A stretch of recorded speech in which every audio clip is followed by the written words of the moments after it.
सुप्रभातम साथियों, मेरा YouTube channel सुविधा 2010 में सादरपूर्वक अभिनंदन। मैं हूं रविकांत भगत। आज मैं इस ऑडियो वीडियो कार्यक्रम में बताएंगे राष्ट्रीय मतदाता दिवस कब मनाया जाता है, भारतीय वायुसेना के पहले एयर मार्शल कौन थे और ब्रह्म समाज की स्थापना किसने की थी। इसी के साथ बताएंगे 150 से अधिक सुने अनसुने घटनाओं के बारे में जो 25 जनवरी को घटित हुआ है। सुनो सुनाओ ज्ञान बढ़ाओ आज ही के दिन पाठ 39 के माध्यम से 25 जनवरी को घटित कुछ महत्वपूर्ण घटनाओं को नए अंदाज से आपको आसान और सरल शब्द में बताएंगे। वीडियो को शुरू से अंत तक ध्यान से देखें, ध्यान से सुने, काम करते करते सुने, आराम करते करते सुने, दूसरों को भी सुनाएं और ज्ञान बढ़ाएं। सभी प्रकार के प्रतियोगिता परीक्षाओं में पूछे जाने वाले सामान्य ज्ञान यानी कि जीके को स्ट्रांग बनाएं। आसानी से आपको आपके आश्रितों को सरकारी नौकरी मिले, इसी शुभकामनाओं के साथ शुरू करते हैं 25 जनवरी की महत्वपूर्ण घटनाएं जो इतिहास के पन्नों पर दर्ज हो गया है। तो शुरू करते हैं। सन 1554 ईस्वी को ब्राजील के साओ पाउलो शहर की स्थापना हुई थी।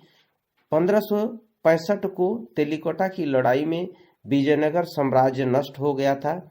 1579 को डाच साम्राज्य की स्थापना हुई थी। 1755 ईस्वी को मॉस्को विश्वविद्यालय की स्थापना हुई थी। 1831 ईस्वी को पोलैंड की संसद ने स्वतंत्रता की घोषणा की थी। 1839 को चिली में भूकंप से 10,000 लोगों की मौत हो गई थी। 1880 को भारतीय ब्रह्म समाज की शुरुआत प्रसिद्ध समाज सुधारक केशव चंद्र सेन के द्वारा किया गया था। 1881 को अलेक्जेंडर ग्राहम बेल और थॉमस अल्वा एडिसन ने ओरिएंटल टेलीफोन कंपनी बनाई। 1904 को पेंसिल्वेनिया में चेसविक में हुए कोयला खदान में विस्फोट के कारण 179 लोगों की मौत हो गई थी। अब बात करते हैं 1919 की, जो पेरिस यानी कि फ्रांस के राष्ट्रसंघ की स्थापना की गई थी। और 1924 को शीतकालीन ओलंपिक सोमोसनिक्स फ्रांस में है में शुरू किया गया था। 25 जनवरी 1950 को भारत निर्वाचन आयोग की स्थापना की गई थी और इसी दिन राष्ट्रीय मतदाता दिवस के रूप में भी मनाया जाता है। इसी कारण 1952 को सार के प्रशासन को लेकर फ्रांस और जर्मनी के बीच विवाद हुआ था। 1955 को पनामा और अमेरिका में नोहर संधि पर हस्ताक्षर हुए थे। 1959 को ब्रिटेन के पूर्वी जर्मनी में व्यापार समझौता शुरू किया गया था। 1969 को अमेरिका और उत्तरी वियतनाम के बीच पेरिस में शांति वार्ता प्रारंभ हुई थी और 1971 में हिमाचल प्रदेश पूर्ण राज्य घोषित किया गया था। जनरल इदी अमीन ने युगांडा को 1962 में स्वतंत्रता दिलाने वाले राष्ट्रपति मिल्टन को ओबेटे को हटाकर सत्ता पर कब्जा कर लिया गया था और 1975 को शेख मुजीबुर रहमान बांग्लादेश के राष्ट्रपति बन गए थे।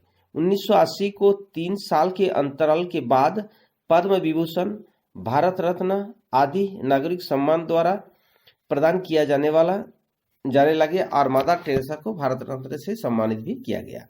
1983 को आचार्य विनोबा भावे को मरणोपरांत सर्वोच्च नागरिक सम्मान भारत रत्न से सम्मानित किया गया। 1988 को राम सेवक संघ करने सूर्य नाम की राष्ट्रपति के रूप में शपथ ग्रहण किया। 1990 को इंग्लैंड में आए तूफान से बच्चे समेत लगभग 50 लोगों की जानें गई। 1991 को यूगोस्लाविया में तनाव दूर करने के लिए सर्बिया और क्रोएशिया के नेताओं की बैठक हुई। 1992 को रूस के राष्ट्रपति बोरिस येल्सिन ने अमेरिकी शहर को लक्ष्य करते हुए तैनात परमाणु प्रक्षेपणास्त्रों को हटाने की घोषणा की। 1994 को तुर्की का प्रथम दूरसंचार उपग्रह तुर्कसेट प्रथम अटलांटिक महासागर में गिरा। 1999 को दक्षिण अमेरिका के कोलंबिया में आए भूकंप से करीब 300 लोगों की मौत हो गई थी और 1000 से अधिक लोग घायल हो गए थे। 2002 की बात करें तो अर्जुन सिंह भारतीय वायुसेना के पहले एयर मार्शल बने। 2 अमेरिकी संसद सहित 98 को पद्म सम्मान दिए जाने की घोषणा भी इसी साल किया गया। 2003 को चीन के लोकतंत्र समर्थक नेता फेंग जू को देश निकाला दिया गया था। 2004 को अंतरिक्ष यान अपॉर्चुनिटी मंगल ग्रह पर सफलतापूर्वक उतर गया था। 2005 को महाराष्ट्र के सातारा स्थित एक देवी के मंदिर में भागदौड़ मचने से 300 से अधिक श्रद्धालुओं की मौत हो गई थी।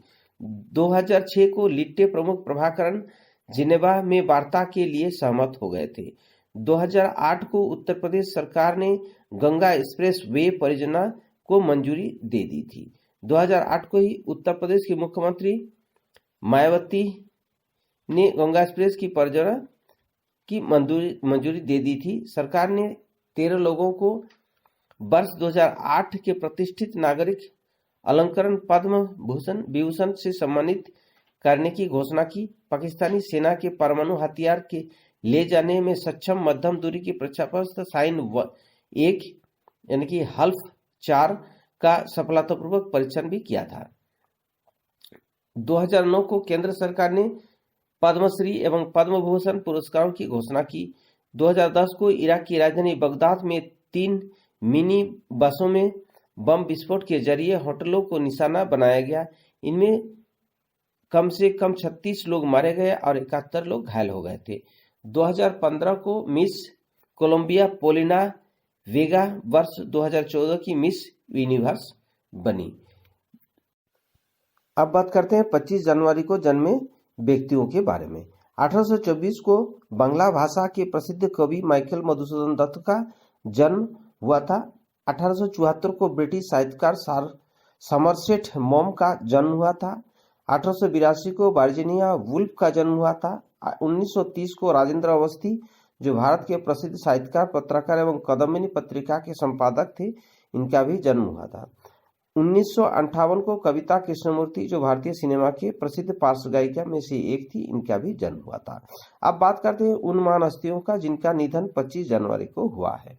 1918 को भारतीय राष्ट्रीय कांग्रेस के अध्यक्ष विलियम वेडरबर्न का निधन 25 जनवरी 1918 को हुआ था। 1954 को मानवेंद्र राय, जो भारतीय मार्क्सवादी नेता थे, इनका भी निधन हुआ था। 1969 को भारत के प्रसिद्ध क्रांतिकारी अनंता सिंह का निधन 25 जनवरी को हुआ था। अब बात करते हैं महत्वपूर्ण अवसर एवं उत्सवों को जो 25 जनवरी को मनाया जाता है। राष्ट्रीय मतदाता दिवस प्रतिवर्ष मनाया जाता है क्योंकि इसी दिन भारत निर्वाचन आयोग की स्थापना हुई थी। हिमाचल प्रदेश स्थापना दिवस भी आज ही के दिन मनाया जाता है। भारत सरकार द्वारा प्रत्येक वर्ष आज के दिन नागरिक अलंकारों जैसे पद्म भूषण, भारत रत्न आदि की घोषणा की जाती है। आज यानी 25 जनवरी 2021 की ताजा घटना यानी कि करंट अफेयर्स के बारे में बात करते हैं। 25 जनवरी 2021 को PMRBP यानी कि प्राइम मिनिस्टर राष्ट्रीय बाल पुरस्कार की घोषणा की जाती है। इसमें चयनित इस साल के लिए 32 बच्चों के साथ प्रधानमंत्री वीडियो कॉन्फ्रेंस के जरिए बात करेंगे। कोविड-19 वैक्सीन के खिलाफ अफवाह फैलाने वाले पर हो सकती है कड़ी कार्रवाई। केंद्र सरकार ने सभी राज्यों को दिया निर्देश। गणतंत्र दिवस पर ट्रैक्टर मार्च निकालने के लिए दिल्ली पुलिस ने तय की ट्रैक्टरों और लोगों की संख्या। एक बॉर्डर से 5000 ट्रैक्टर और 5000 लोग ही कर सकते हैं प्रवेश। 72वें गणतंत्र दिवस की पूर्व संध्या पर सरकार ने पद्म सम्मान से सम्मानित होने वाले हस्तियों के नामों की घोषणा कर दी। असम के पूर्व मुख्यमंत्री तरुण गोगोई को मरणोपरांत पद्म भूषण पुरस्कार दिया जाएगा। पूर्व लोकसभा स्पीकर सुमित्रा महाजन को भी पद्म भूषण से सम्मानित किया जाएगा। इन्हीं के साथ साथ 119 लोगों को भी पद एवं सम्मान मिलेगा। पूर्वी लद्दाख की गलवान घाटी में 15 जून 2020 को चीनी सैनिकों के साथ हुई झड़प में शहीद हुए कर्नल संतोष बाबू को सन 2021 की महावीर चक्र से नवाजा जाएगा और गणतंत्र दिवस के मौके पर हर साल वीरता पूर्वक पुरस्कारों की ऐलान किया जाता है। इस वर्ष दूसरा सबसे बड़ा सैन्य सम्मान संतोष बाबू को मिल रहा है। सेना के परमवीर चक्र के बाद महावीर चक्र दूसरा सबसे बड़ा सम्मान है जो अदम्य साहस के परिचय के लिए दिया जाता है। एलएसी पर फिर से झड़प की खबर। उत्तरी सिक्किम में नकुला बॉर्डर के पास भारत और चीन के सैनिकों के बीच हुई झड़प। दोस्तों इसी के साथ इस खंड से विदा लेता हूं। फिर मिलेंगे अगले खंड में। वीडियो को लाइक कर अपनों में शेयर कर दें। अभी तक मेरे चैनल को सब्सक्राइब नहीं किए हैं तो सब्सक्राइब अवश्य कर दें और ऑल नोटिफिकेशन बेल आइकन को जरूर दबा दें ताकि वीडियो अपलोड होते ही आपको सबसे पहले मिले। वीडियो देखने के लिए धन्यवाद। आपका दिन मंगलमय हो। जय हिंद, जय भारत।